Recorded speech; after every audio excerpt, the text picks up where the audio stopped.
Hi hello అందరికీ నమస్కారం. Welcome to Nellore రుచులు.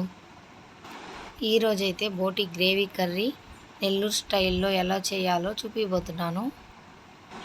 అసలు బోటి స్మెల్లే లేకుండా ఎలా క్లీన్ చేసుకోవాలో, అందులోకి ఏ మసాలా వేస్తే కర్రీ టేస్ట్గా ఉంటుందో ఇప్పుడు చూపిస్తున్నాను.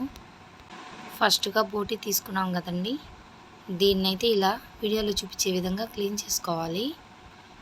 పేగునైతే రివర్స్ చేసి దాని లోపల ఉన్న వేస్ట్ అంతా ఇలా క్లీన్ చేసుకోవాలి. ఇలా క్లీన్ చేయడం వల్ల స్మెల్ అనేది అస్సలు ఉండదు. నార్మల్గా కడిగేస్తే స్మెల్ అనేది అలాగే ఉంటుంది.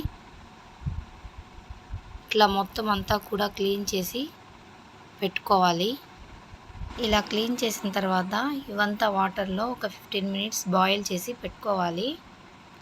అప్పుడు దీనిపైన ఉన్న లేయర్ మొత్తం ఈజీగా మనకి వచ్చేస్తుంది. చూడండి, వీడియోలో ఎలా చూపిస్తున్నాను.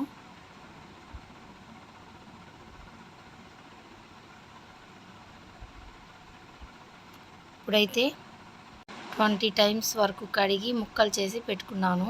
చూడండి ఎంత క్లీన్గా వైట్గా ఎలా ఉందో. ఇలా అయితే క్లీన్ చేసి పెట్టుకోవాలి. ఇలా క్లీన్ చేసి పెట్టుకున్న బోటిని కుక్కర్లో వేసి కొంచెం సాల్టు, 1 స్పూన్ పసుపు, 1 స్పూన్ అల్లం వెల్లుల్లి పేస్ట్ వేసుకొని ఒక గ్లాస్ వాటర్ని అయితే యాడ్ చేయాలి.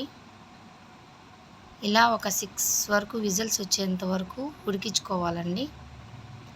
ఈలోపు మనం కర్రీ కోసం ఒక పెద్ద సైజ్ టమాటాలు 2 తీసుకోవాలి. ఇప్పుడు ఒక పెద్ద సైజు ఆనియన్ కూడా కట్ చేసి పెట్టుకుంటున్నాను.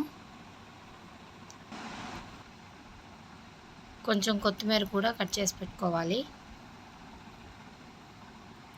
ఇప్పుడు మసాలా కోసం అయితే నేను ఒక మిక్సీ జార్లో అల్లం, వెల్లుల్లి, పట్టా, లవంగాలు, ధనియాలు, గసగసాలు, ఒక చిన్న సైజు ఆనియన్, ఇంత ముక్క కొబ్బరి కట్ చేసి ఇందులో వాటర్ యాడ్ చేసి మిక్సీ పట్టుకోవాలి.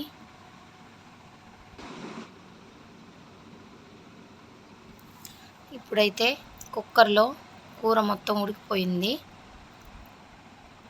ఇప్పుడైతే స్టవ్ వెలిగించి కడాయి పెట్టి అందులో ఆయిల్ వేసుకోవాలి. ఆయిల్ హీట్ అయ్యాక ముందుగా కట్ చేసి పెట్టుకున్న ఆనియన్స్ కూడా వేయాలి. వీటిని ఆయిల్లో ఫ్రై చేసుకోవాలి. ఎక్కువ ఫ్రై చేయాల్సిన అవసరం లేదు, దోరగా వేగితే చాలు. ఇలా వేగినాయి కదండి. ఇప్పుడైతే ముందుగా కట్ చేసి పెట్టుకున్న టమాటాలు కూడా ఇందులో వేసి ఫ్రై చేసుకోవాలి.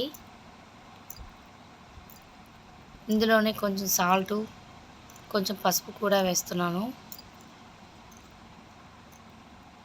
ఇప్పుడు ఒక 5 మినిట్స్ అయితే సిమ్లో పెట్టి మూత పెట్టుకొని ఉడికించుకోవాలి. ఇప్పుడైతే టమాటాలు మొత్తం మగ్గాయి.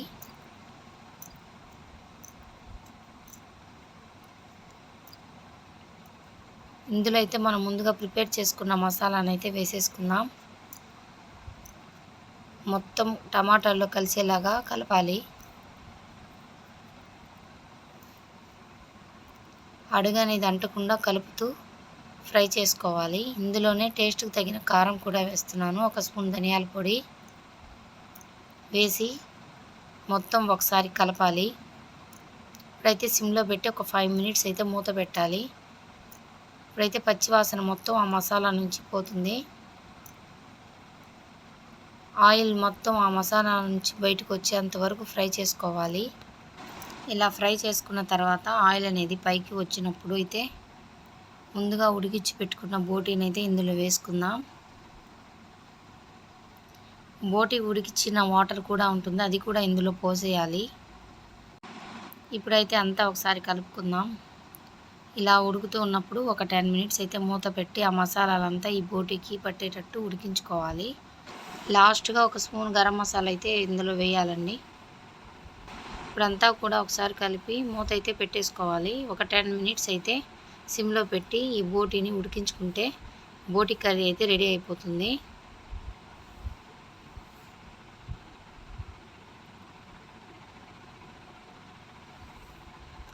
ఇప్పుడు మూత తీసి చూద్దాం. బోటీ అయితే కొంచెం దగ్గరగా అయిపోయి గ్రేవీగా అయితే వచ్చేసింది. ఇప్పుడైతే ముందుగా కట్ చేసి పెట్టుకున్న పుదీనాని ఇందులో వేయాలి. అంతేనండి, ఎంతో టేస్టీగా ఉండే బోటీ గ్రేవీ కర్రీ అయితే రెడీ. మీకు నా వీడియో నచ్చినట్లయితే లైక్ చేయండి, షేర్ చేయండి, సబ్స్క్రైబ్ చేయండి.